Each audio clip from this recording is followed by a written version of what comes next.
Assalamualaikum warahmatullahi wabarakatuh. Waalaikumsalam warahmatullahi wabarakatuh. Alhamdulillah, salatu wassalamu ala Rasulillah. Baik, kita melanjutkan materi kita. Mana sudah sampai ke langkah berapa? Langkah ke penentuan sampel sudah belum? Sudah ya. Pengumpulan data. Baik. Sekarang kita masuk ke pengumpulan data dan pengolahan serta analisis data. Baik. Ketika data dikumpulkan itu dengan observasi yang terus menerus, wawancara, juga menggunakan angket atau kuesioner, termasuk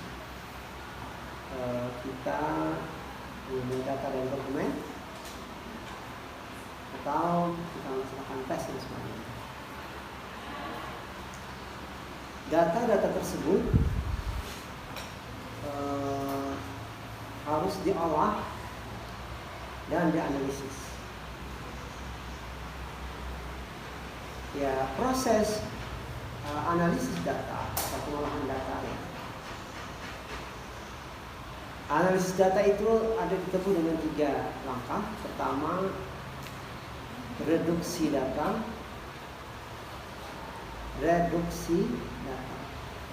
Yang kedua, display data. Yang ketiga, verifikasi dan kesimpulan. Baik. Data yang terkumpul dari hasil wawancara misalnya. Ya kadang-kala wawancara itu ada lebihnya, juga kadang-kala kurang. Maka ada wawancara susulan. Kalau lebihnya apa? Ya kadang-kala kisahnya kalau highlight. Maka seorang peneliti yang bagus, dia punya yang namanya pedoman wawancara. Jadi bila hendak wawancara itu memang sudah disiapkan apa yang mau digali, data apa yang mau ditanyakan, sudah ada konsepnya. Jadi Anda punya pedoman wawancara, artinya ini nih topiknya ini berkenaan dengan ini yang saya tanyakan, ini saya wawancara. Tidak ada. Jadi apa yang kita laksanakan ketika wawancara itu, pandirnya aja misalnya kalau highlight nanti bisa kita kembalikan. Bisa-bisa ya peneliti itu mengarahkan, memutar kembali lagi ke kisah awal. Bisa aja kan yang kita teliti itu sini atau juga kisah. Lalu yang macam-macam. Nah, apabila cerita yang kita dengarkan itu memang nggak ada hubungannya dengan topik kita, bisa-bisa kita secara perlahan ya, kayak apa supaya kembali. Biasanya itu kalau orang tuh berkisah, kalau akhir ramai kisahnya, bisa banjir sebagainya. Anda juga jangan langsung iya di tempat saya juga seperti itu, disambungi terus. Kamu kan tidak bisa habis kisah.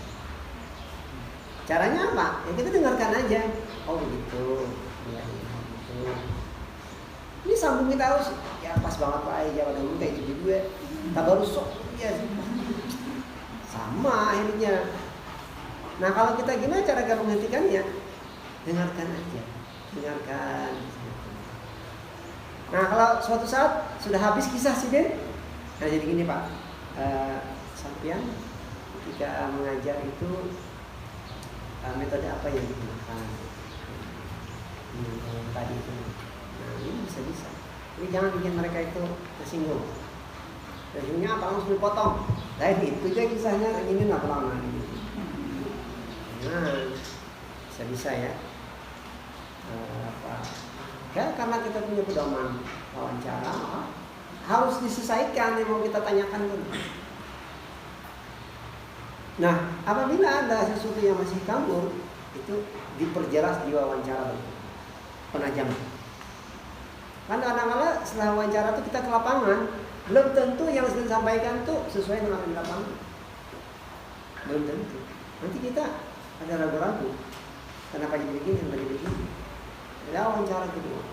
Maka wawancara itu kalau boleh sekali aja. Bisa 4-5 kali. Gitu ya.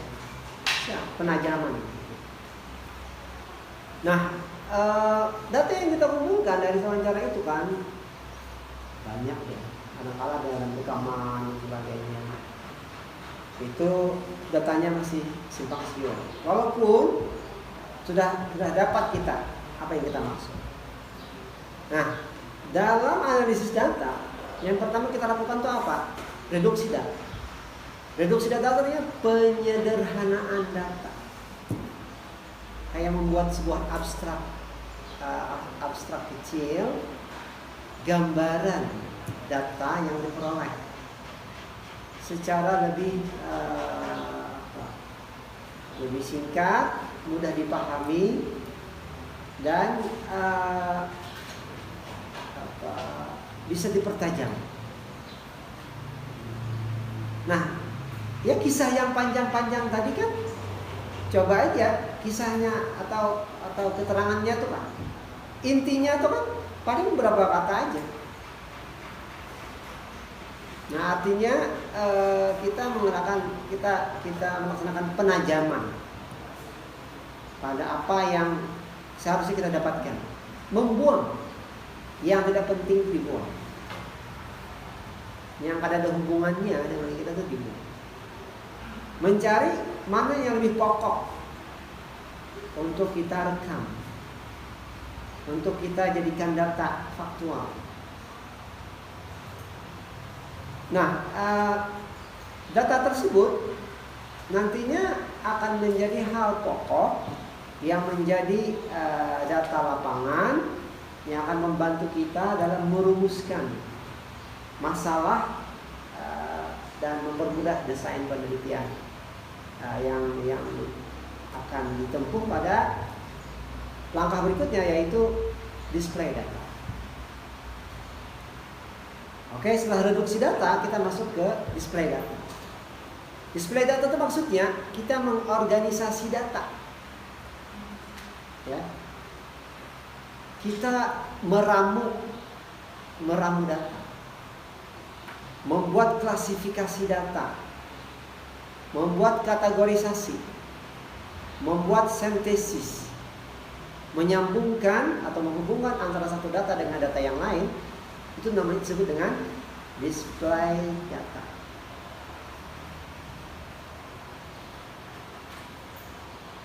Nah, membuat klasifikasi misalnya. Kita kan sudah punya desain ya, variabel misalnya sudah ada.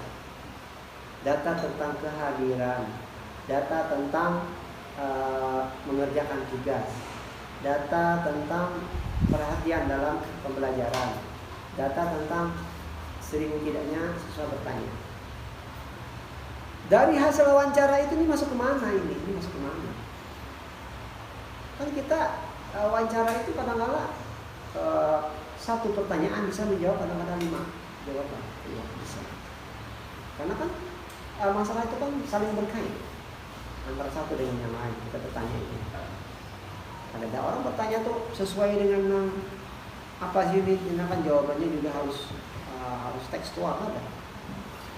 Nah, kadang-kadang kita bertanya itu kan pertanyaannya itu jawabannya itu bisa berkembang. Nah, dari jawaban yang banyak itu kita bikin klasifikasi. Oh, ini jawaban tentang kehadiran, ini tentang perhatian, ini tentang tugas. Itu diklasifikasi. Dari data yang dikumpulkan lewat wawancara, bisa juga lewat kuesioner. Bisa juga kita ketika melihat ada dokumen, oh ini pokok sejarah. Nah, ini tentang sejarah, data tentang profil sejarahnya ini. Ini data tentang tugas yang dikerjakan. Tergantung variabel apa yang kita bikin, klasifikasinya seperti apa. Nah, kita bisa bikin klasifikasi di display data itu. Jadi masalah itu memang sudah ada uraiannya, ada variabelnya sudah. Itu berarti kita membuat sebuah konsep desain ujian yang bagus. Karena apa? Karena masalah kita itu sudah ada klasifikasinya. Jangan tidak ada gambaran ya, tidak ada struktur dalam konsep masalah kita. Kalau Anda meneliti tentang metode mengajar, ada iya, ada paham bahasa, ada kawai terjemah dan sebagainya, sudah ada terbayang dalam pikiran Anda itu klasifikasinya atau kategorisasinya atau strukturnya. Kalau dalam metode mengajar ya mungkin ya, mengajar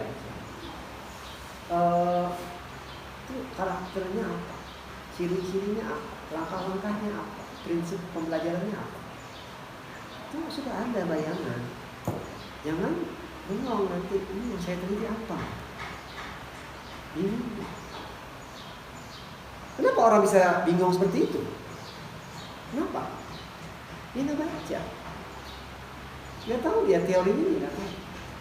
Yang membekali kita bisa menulis, bisa membuat narasi, bisa menjabarkan, bisa menyusun, bisa membuat struktur yang baik, bisa membuat konsep, itu teori. Kita udah punya teori. Kita udah baca teorinya. Anda gimana bisa mengatakan bahwa metode dia dalam mengajar itu tidak bagus, tidak relevan lagi sekarang? Karena Anda sudah punya teori. Maka setiap penelitian itu ada teoritisnya, pedomannya lah istilahnya, payungnya. Disebut dengan payung teori, payung. Anda mengatakan bahwa dia itu ngajar ada sesuai lawan konsep metode mengajarnya. Seharusnya langkah ngajarnya tuh ini. Seharusnya dia ngajar tanda kamu bahasa Arab itu, dia harus bicara bahasa Arab, muridnya pun pakai bahasa Arab. Itu karakternya, karakter tanda kamu bahasa Arab. Dari mana Anda tahu itu? Dari teori. Nah, ketika Anda banyak punya teori, apalagi kalau Anda itu punya yang namanya prime reference, referensi utama, bukunya nyaman banget lah.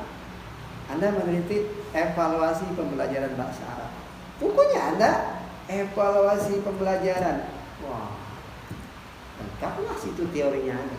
Tinggal Anda mengembangkan dengan buku-buku yang lain. Nah, itu namanya referensi utama, wajib padahal. Referensi utama itu Anda, ya. Itu untuk apa? Membantu Anda membuat struktur desain penelitian Anda. Anda nggak tahu isinya evaluasi pembelajaran itu apa isinya, nggak tahu Anda.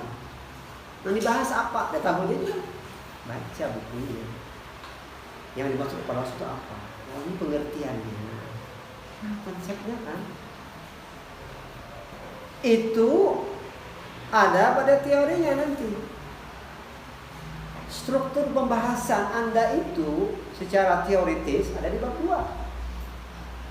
Dan bisa-bisa Anda mendesainnya itu. Supaya apa? Supaya itu sistematis ya. Penelitiannya itu sistematis. Alurnya itu nyambung.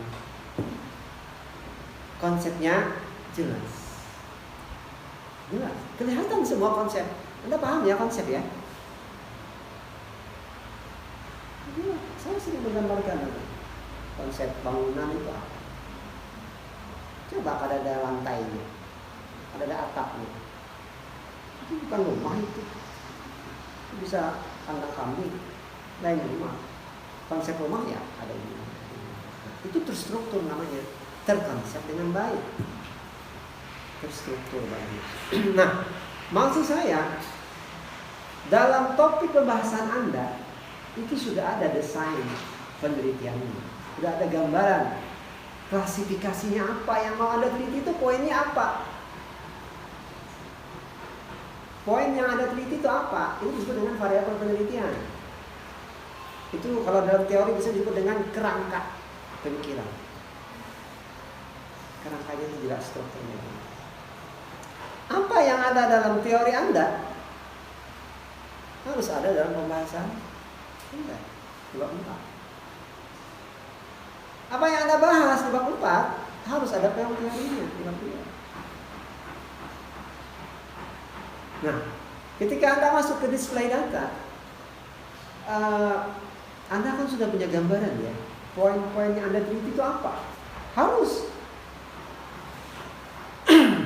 ada metriknya bahasanya. Klasifikasinya ini. Paling tidak itu merujuk kepada rumusan masalah Anda. Ya. Penelitian itu akan menjawab rumusan masalah.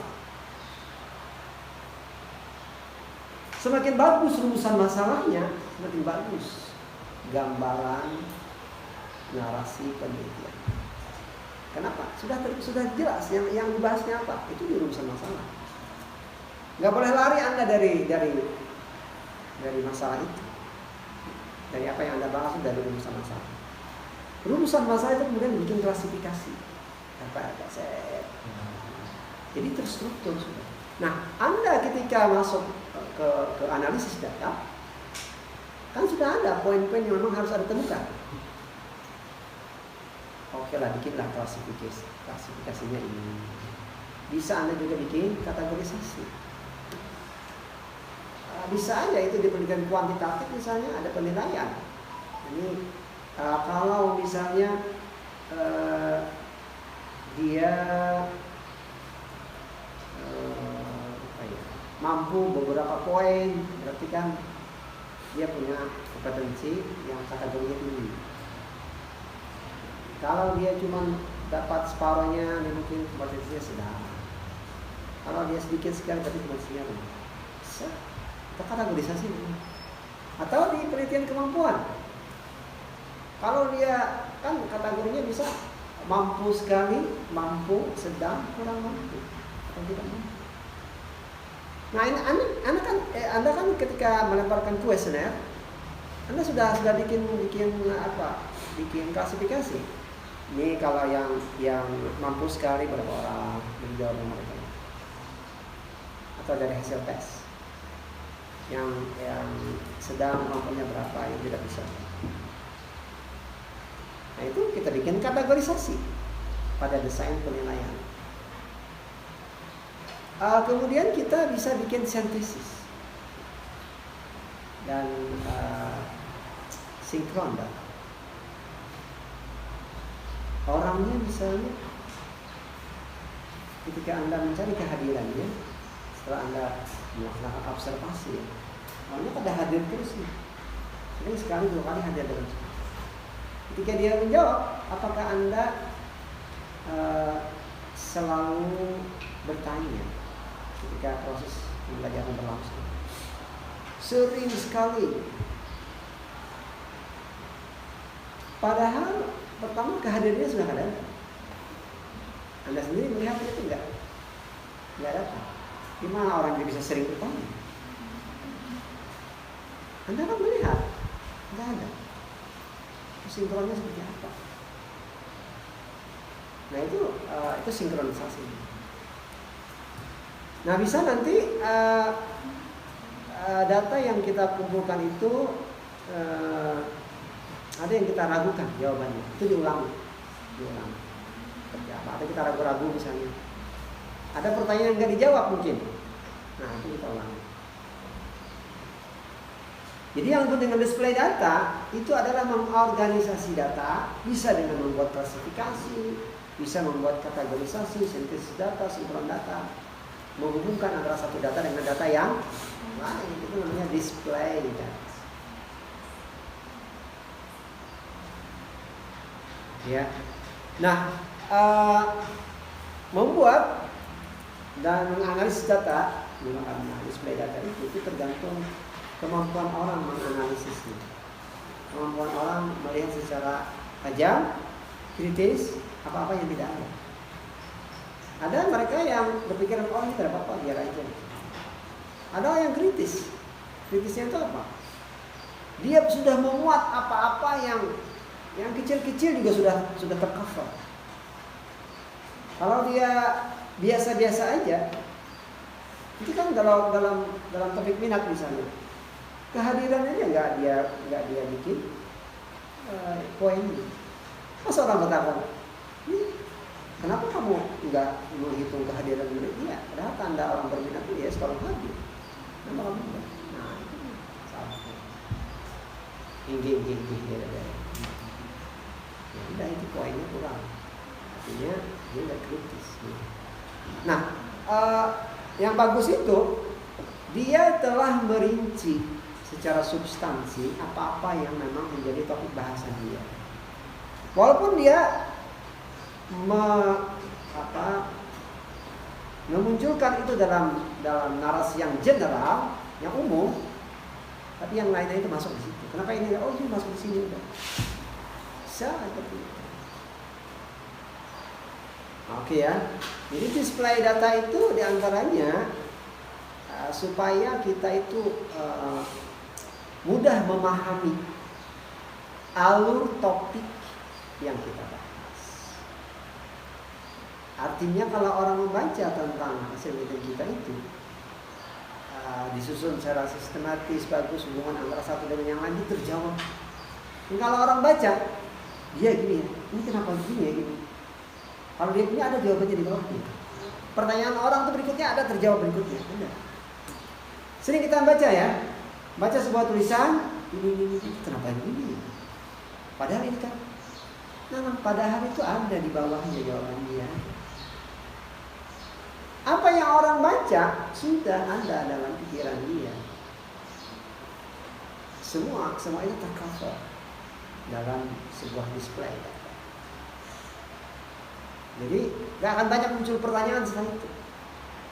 Ya kalau orang bagus skripsi, susah orang bertanya. Susah. Ya, asal dia menguasai skripsinya.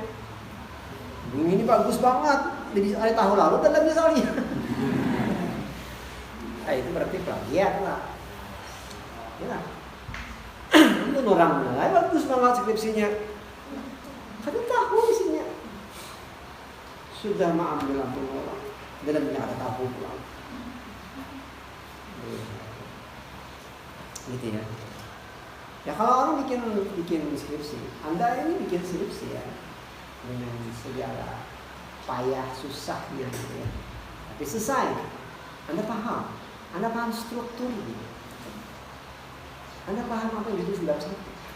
Anda paham apa yang ditulis bab 2, bab 3, bab 4. Itu sebuah modal. Itu yang kita maksud dengan belajar metode penelitian. Tinggal Anda mahal benar ya. Pacang deh, mau bentuk seperti apa? Tapi semuanya sudah ada, bahannya sudah ada. Anda paham cara bikinnya. Ya walaupun analisis itu kan lain-lain, tergantung orang ini. Tajam, kurang tajam, kritis, kurang kritis. Dulu saya ingat ada orang bikin kerupuk. Sidin itu kalau bikin kerupuk enak banget, nyaman, pipih.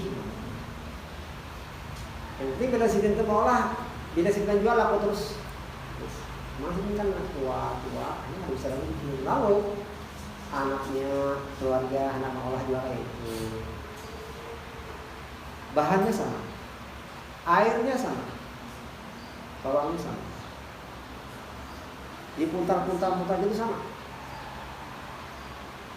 cara mengolahnya sama, tatap rasanya lain. Lain. Kenapa aja? Kenapa kan sama? Ambiannya ada sama lo, ikan ada sama. Sama aja. Bawangnya sama, bajunya sama. Ya harus sama. Ya mungkin lain tangannya. Kita meniru ampun orang kayak itu. Ya bahan sama kan ada. Tergantung. Tapi kalau itu bisa juga unsurnya nasib-nasiban ya. Kalau penelitian nggak ada nasib-nasiban. Semakin kritis orang, semakin kreatif orang sudah bagus. Nasib-nasiban kok. Ujian itu namanya. Keuntungan kan. Ya hidup ini memang harus tidak ada 1+1=2 itu harusnya. Ada orang pintar banget. Ini nggak bisa dia berjualan nggak bisa. Ada orang yang kata sama kata naik kita harus belum bisa. Paling harus. Ada orang bagus banyak kaya memancing pun nggak bisa, ada anak-anak. Orang pengangguran ini ya suka ikan harus. Itu Tuhan yang ngatur ya. Mungkin kita nggak bisa terus bertahan. Ada membagi rezeki kita kepada orang. Ini tidak ada bagian. Oke ya, jadi display data itu kita menyusun data, meramu data, mengorganisasi data secara sistematis menjadi sebuah tema yang terstruktur, yang bisa dipahami orang dan mudah untuk dicerna. Nah, itu fungsinya. Alurnya nyaman dipahami kisahnya. Paragraf pertama, kedua nyambung. Juga nih lah sekali ini disuruh menulis makalah ilmiah. Gak ada kisah apa. Bisa ada kalau nyambung tuh. Paragraf pertama, kedua ini ada kisah dalam pikirannya bahasanya aja. Ini pelan ini. Bisa ada yang kali nyambung itu. Nah, oke. Itu display data ya. Terakhir verifikasi data dan kesimpulan. Yang seringkali kita dalam meneliti itu, dalam penelitian kualitatif itu harus ada verifikasi. Sebab apa yang kita lihat secara pribadi, kualitatif itu kan instrumennya kita sendiri kan, yang menilai kita sendiri kan, yang baca kita sendiri. Belum tentu apa yang kita baca itu sesuai dengan apa yang ada pada lokasi penelitian. Ini kesimpulan kita. Kesimpulan kita tuh harus dikonfirmasi. Paling kadang-kadang dengan guru pengajarnya. Misalnya kita meneliti ya, ini Pak minatnya rendah sekali. Kenapa ya Pak ya? Saya penelitian saya main aja. Kayak kenapa bisa rendah? Ini ada tanya ada. Oh ya paham saya. Kalau kamu meneliti di kelas ini, memang mereka latar belakang pendidikannya itu bukan agama. Ya, kajian bahasa Arab ya kita SD kan, sanawiyah, kelas 11, 10, atau kelas 10 misalnya. Masa mana langsung bisa nyambung pelajaran? Kan harus diberi motivasi, harus apa ya? Enak diberi mereka senang belajar bahasa Arab. Yang langsung gitu. Nah, ketika kita mengatakan rendah, gurunya memaklumi kenapa? Ini memang latar belakang pendidikannya 90% tuh orang SD semua yang masuk senawiyah ini orang SD. Oh, berarti kita sudah dapat. Ketika kita mengatakan bahwa minat kelas ini rendah dalam belajar bahasa Arab, walaupun kita katakan itu, kita masih bisa memberikan acuan pembicaraan bahwa itu dimaklumi sebab menurut guru bahasa Arab Bapak ini 90% latar belakang pendidikan mereka itu berasal dari sekolah SD. Jadi sedikit mereka itu punya kesulitan dalam memahami cara-cara langsung. Nah, dengan verifikasi itu gurunya pun merasa lega karena dikatakan sesuai porsinya. Kalau kita mengatakan, oh itu minatnya rendah, titik, datang ke sekolahnya, itu aja. Kami gurunya aja wajar. Ada penjelasan. Itulah perlu verifikasi kita. Kenapa seperti ini? Nah, penjelasan gurunya itu penting. Karena apa ya? Gurunya yang tahu. Gurunya yang tahu lapangan. Nah, kesimpulan juga seperti itu. Kesimpulannya tuh dikonfirmasi ini kesimpulannya. Nah, supaya hasil penelitian itu benar-benar kredibel, benar, bisa dipercaya, dan itu adalah hasil final penelitian dengan segala catatan-catatan yang dijawab. Itu dia ya. Jadi ketika kita sudah dapat data, tapi saya lihat di menurut siapa itu ada analisis itu dia mengatakan ada 4. Jadi kan saya katakan 3 ya. Dia mengatakan ada 4. Pertama itu koleksi data. Nah, kalau kita kan sudah ada koleksi data di atas. Ya, menurut saya koleksi data itu bukan termasuk analisis. Itu hasil dari kita melaksanakan pengumpulan data secara wawancara. Oke. Jadi kalau menurut saya 3 ya. Nah, reduksi data, display data, verifikasi dan kesimpulan. Ini 3. Oke ya. Setelah data dianalisis, nah itu analisanya itu kerjaan yang sangat susah. Kenapa? Kita dituntut untuk melihat sejauh mungkin apa pergeseran, apa yang ada di teori dengan kenyataan yang ada di lapangan. Nggak samanya nih apa sebabnya? Bisa aja apa yang ada di lapangan itu, apa yang dikerjakan oleh guru di lapangan lebih bagus daripada apa yang dikembangkan oleh teori orang-orang. Bisa. Nah, itu bagus. Nah, bisa juga apa yang ada di lapangan itu tidak seperti apa yang digambarkan sesuai dengan teori. Akhirnya juga nggak bagus.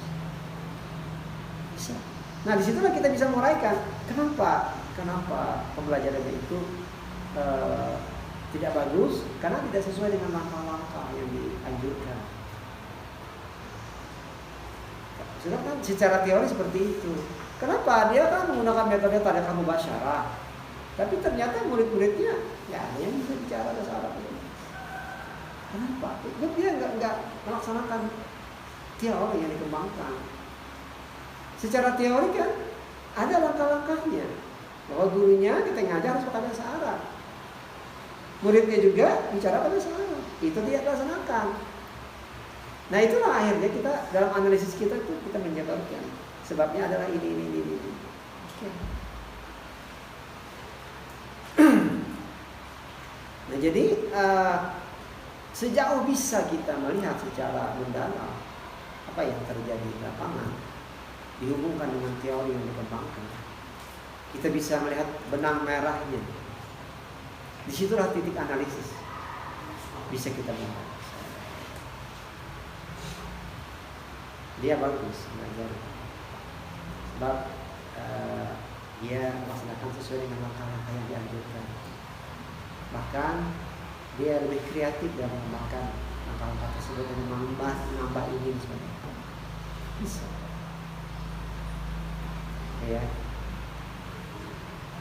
Ya setelah kita menguraikan analisis kita, ya udah selesai. Masuk terakhir penutup aja. Verifikasinya udah selesai. Masuk ke kesimpulan dan saran. Ini ada saran. Saran kita apa? Kita harus ada saran ya. Kesimpulannya ini saran kita. Ketika kita melihat kekurangan, dia nggak ngajar sesuai dengan langkah-langkahnya, kita sarankan agar guru ngajar sesuai dengan langkah pembelajaran. Ya itu sama.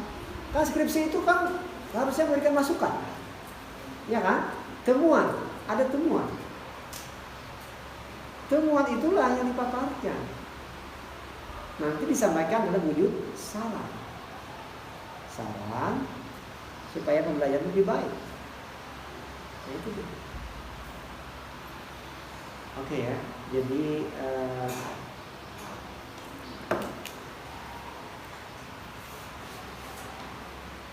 pengumpulan data, ini koleksi data, dengan pengolahan dan analisis data itu satu. Mengolah dan menganalisis itu satu. Ya, menganalisis itu dari apa yang sudah kita dapatkan, artinya itu diolah. Langkah-langkahnya adalah kita misalnya yang namanya reduksi data, sebagai data aplikasi dan kesimpulan. Oke, saya kira ini dulu yang saya sampaikan. Ada pertanyaan? Interpretasi hasil itu nanti. Interpretasi hasil analisis nanti. Oke, paham ya?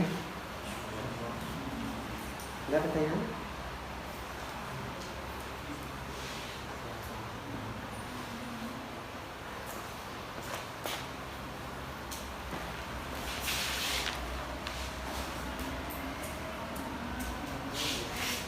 Ahmad Saudi.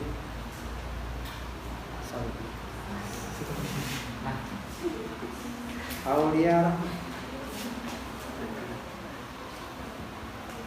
Baina Fatimatul Zahra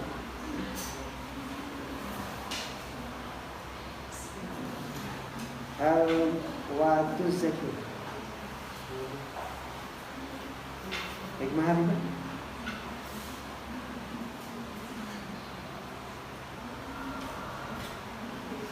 Iliyatul Rafiq Khairatul Nisa Laili Rizki Abdurrahman Hafiz Zainuddin Malidi Mel Dayan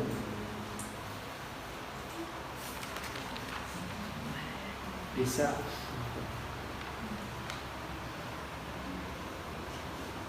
Nur Hidayah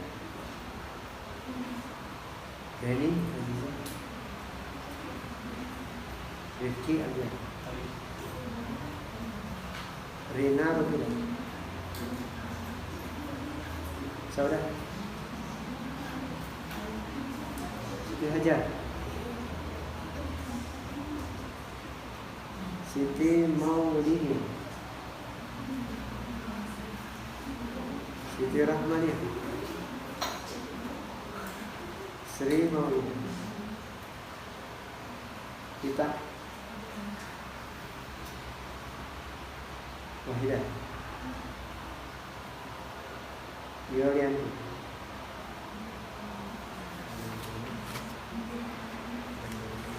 baik ya.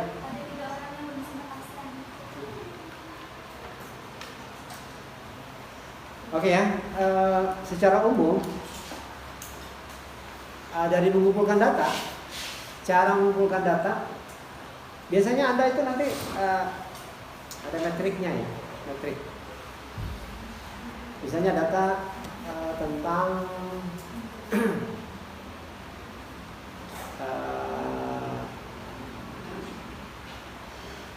polisi pembelajaran, sumber datanya ini data tentang ulangan akhir semester, data ya. Sumber datanya guru. Kita kan mencari guru kan. Nah, teknik pengumpulan datanya wawancara. Jangan sampai teknik pengumpulan datanya angket. Nah, ada paham berarti. Bisa-bisa itu. Yang lebih penting itu juga, paling penting Anda paham ya, pokok bahasa atau kata kunci dalam tema Anda. Dari situlah penelitian dikembangkan, akhirnya apa? Teori itu dari situ. Itu teori dikembangkan. Ketika kita membahas sebuah teori, itu kan berarti payung pembahasan berikutnya. Tidak payung ya. Kalau kita salah mengambil kata kunci, apa? Anda bahasa deskripsi. Bahasa. Maka memang perlu skripsi itu bimbingan. Jadi ada pembimbing. Maka juga ada seminar proposal misalnya. Ya jangan salah kaprah, salah total. Artinya apa? Anda tidak paham apa yang Anda bahas. Dan mengerti. Termasuk juga di landasan teori itu, kata kunci itu kadang mesti harus satu, bisa dua, bisa juga tiga. Bisa. Tergantung apa topiknya. Masalahnya. Tapi biasanya ada juga, karena sering berkorelasi. Dulu ada yang susah itu kadang-kadang mahasiswa jawab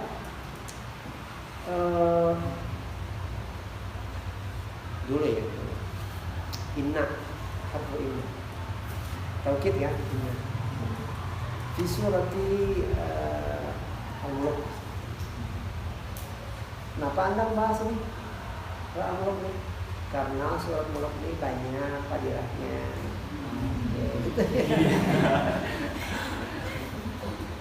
Padahal bukan itu. Apa hubungannya itu? Apa hubungan inna dan surah Al-Mulk?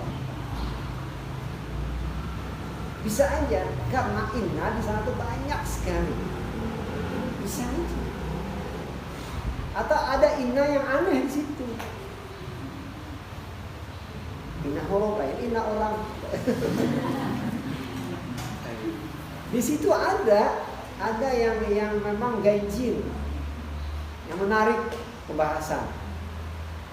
Jangan jawabannya ini suratnya banyak fadilahnya, dibaca salat malam Jumat supaya ada fadilahnya. Fadilah surat namanya. Hubungannya apa? Ada korelasinya, harus ada. Bahasa Arab itu munasabahnya itu apa? Kenapa itu dimunculkan?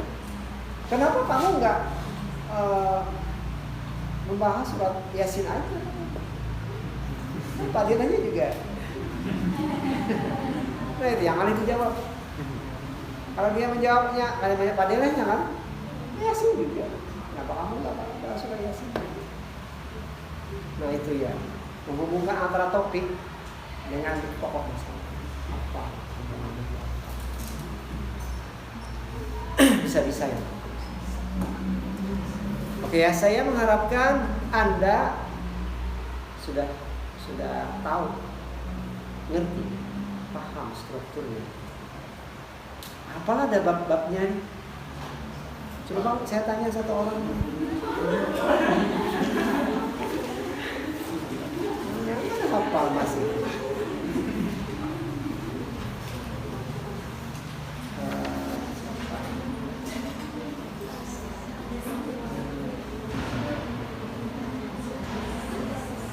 Sri Maulida.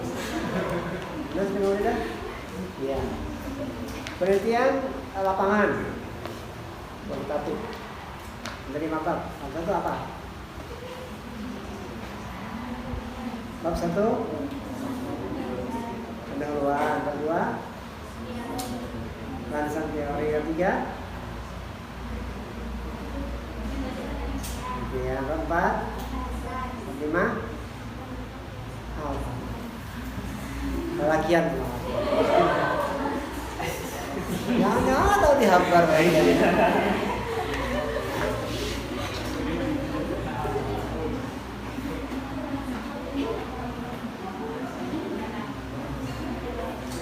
Saikin. M. Zainuddin. Field Research dan lapangan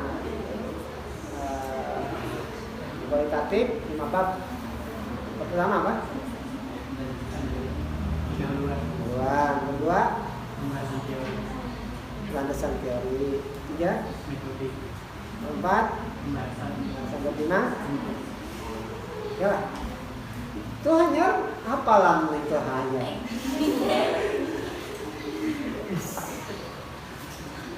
Bab 1 itu isinya apa? Bab 2 isinya apa? Bab 3 apa? Bab 4 apa? Bab 5 apa? Ya. Itu kalau Anda tahu secara umum saja dulu. Ya, menulisnya itu kan nanti. Seperti apa menulis latar belakang masalah misalnya. Nah, yang saya maksud ini kerangka berpikir Anda itu sudah terstruktur.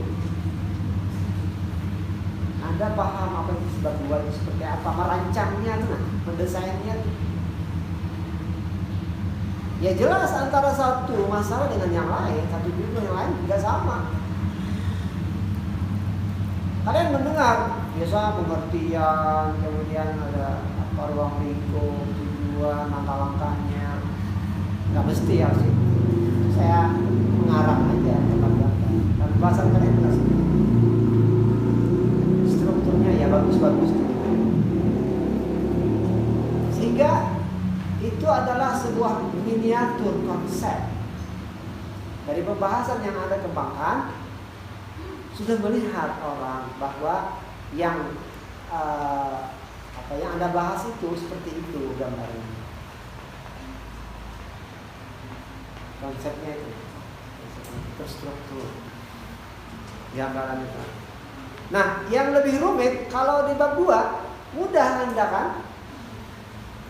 Kenapa mudah? Ya, bukunya mudah. Cari buku. Kalau banyak bukunya Anda baca, semakin banyak, semakin mudah Anda bikin bab 2 itu. Paling nyaman bab itu bab apa? Bab 2. Jangan terlalu banyak isinya. Yang malingnya 60 halaman. Bab 2-nya 50 halaman lah. Apanya lagi dibahas? Jangan begitu nanti. Ya, coba. Harus lebih banyak pembahasan. Banyak. Sekalinya pembahasan belum? Itu profil lokasi penelitian itu macam-macam isinya. Biasanya profil itu ya 4-5 lembar sudah tergambar lah. Macam-macam sampai luas halaman, jumlah bangku. Jumlah bangku di sekolah ini ada 215 ya. Apa-apa? Mengandalkan lampir apa pembahasannya. Oke ya. Jadi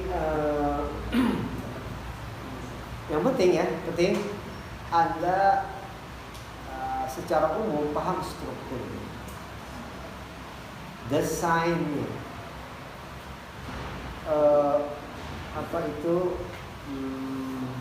outline-nya, bab 1, bab 2.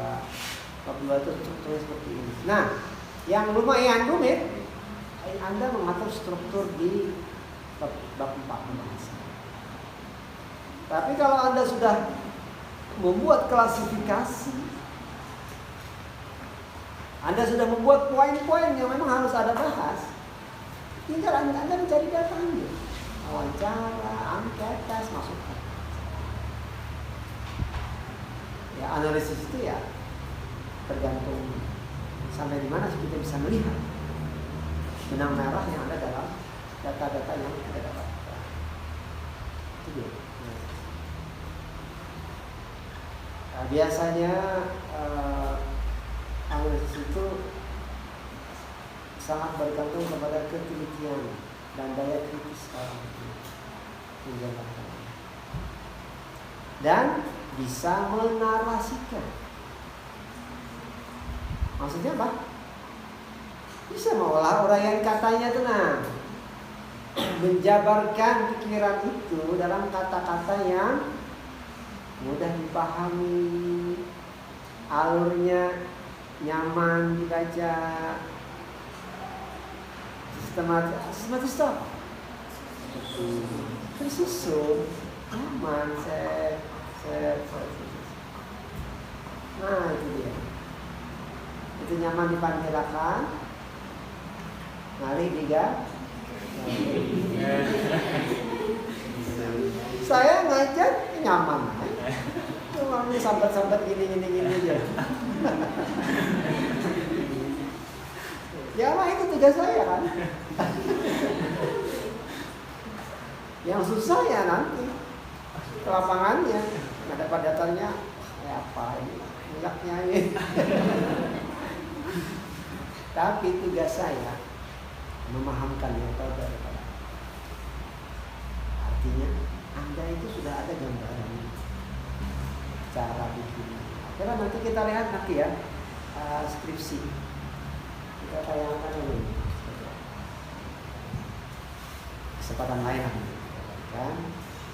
Walaupun itu mungkin tidak sepenuhnya sempurna, tapi ada gambaran.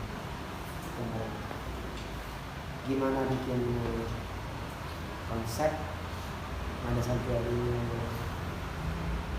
gimana bikin analisisnya dengan metode berpikir apa, induktif, deduktif, bisa. Anda memulai dari hal yang sangat kecil, Anda kembangkan. Itu cara berpikir induktif kualitatif. Kalau Anda memulai dari sesuatu yang besar, kemudian dijelaskan masuk ke dalam sebuah ranah pemikiran, masuk lagi, menjadi sebuah format pemikiran yang jelas dan substansinya yang masuk. Itu yang namanya cara berpikir deduktif. Tapi ada juga yang nampak kalau balik, tapi nanti ujungnya ada. Nggak tahu saya itu cara berpikir apa ya, konyol-konyol pokoknya, konyol-konyol. Tapi kalau orang itu sudah membuat desain ya, poin-poin yang akan dia jelaskan benar. Mana yang pertama, mana yang kedua, mudah nanti, nyambung nanti. Maka kan ada sintesis dalam display data itu kan ada sintesisme atau dengan sinkron data. Nah kalau kita sudah sistematis dari awal, saya kan tersusun secara alami. Gini.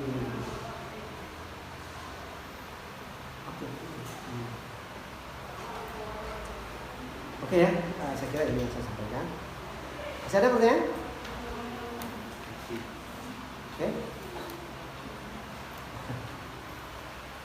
Ya, mudah-mudahan paham semua. Ya, ini setelah ini selesai. Berapa poin lagi? Interpretasi hasil analisis, penyusunan laporan. Ya udah, nanti disusun aja, udah selesai. Kadang disusun. Oke.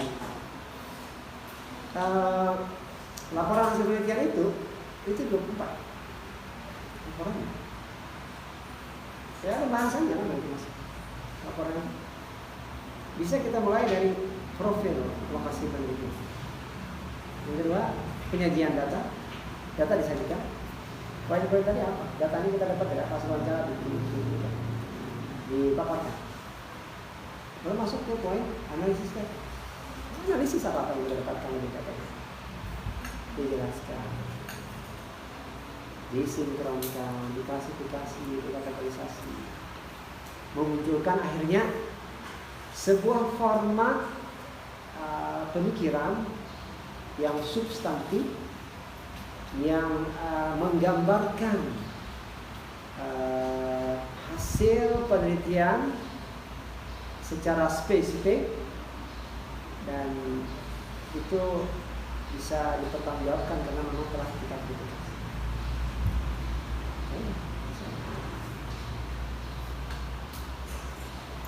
Tinggal menggali ya. Secara teori saya kira mudah aja.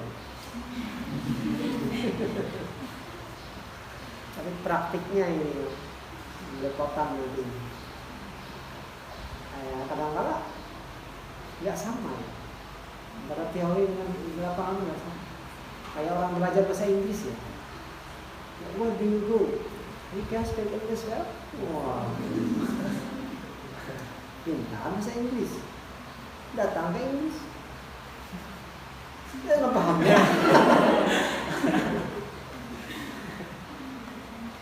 Dia seperti itu. Oke, tapi saya kira secara umum ya, strukturnya seperti itu. Lainnya itu karena memang temanya mungkin susah. Tergantung ya, Anda seperti itu. Temanya susah. Tema susah, tapi hasilnya hebat. Anda, tapi temanya mudah-mudah itu hasilnya ya gitu-gitu aja. Anda yang kayak gitu. Yang penting karena udah selesai lah skripsi. Mudah aja. Temanya mudah. Lah yang lain. Ini susahnya kadang-kadang teorinya juga susah, tapi hasilnya bagus. Kalau memang dia mau menggawi. Ada orang idealis kan? Oh gini nih, gini harus saya oke lah. Dia nggak tahu kan ada bukunya atau padahal.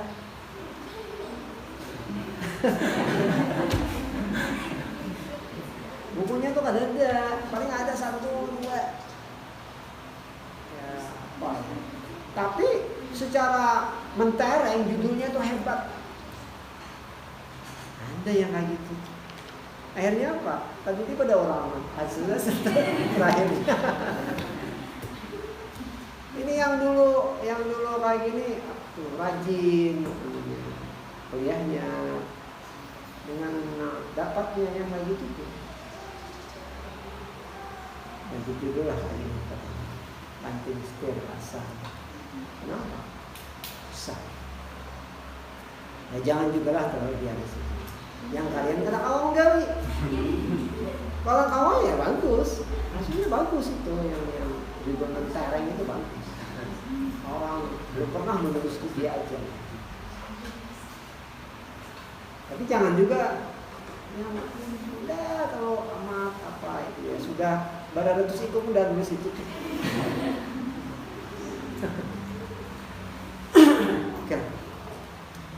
Oke, masih ada pertanyaan ya? Ya. Seingat saya antara 25 sampai 30. Saya nggak tahu nih di bermanfaat seperti sekarang. Tapi yang jelas antara 20. Kalau dulu kalau nggak salah 30. Kalau dulu. Referensi itu kan mudah ya. Ada hadis, suatu hari tafsirnya pulang, tafsir dikasih mudah ya. Aman yang ini, yang penting itu kita dapat referensi utama. Yang lain itu kan mengambangi, mendukung, menguatkan. Kalau kita mau ada, kalau nggak ada ya, yang ada. Oke, demikian disampaikan. Ini pilihan berapa ya?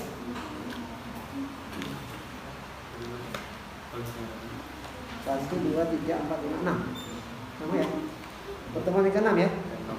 Iyalah. Ada terasa.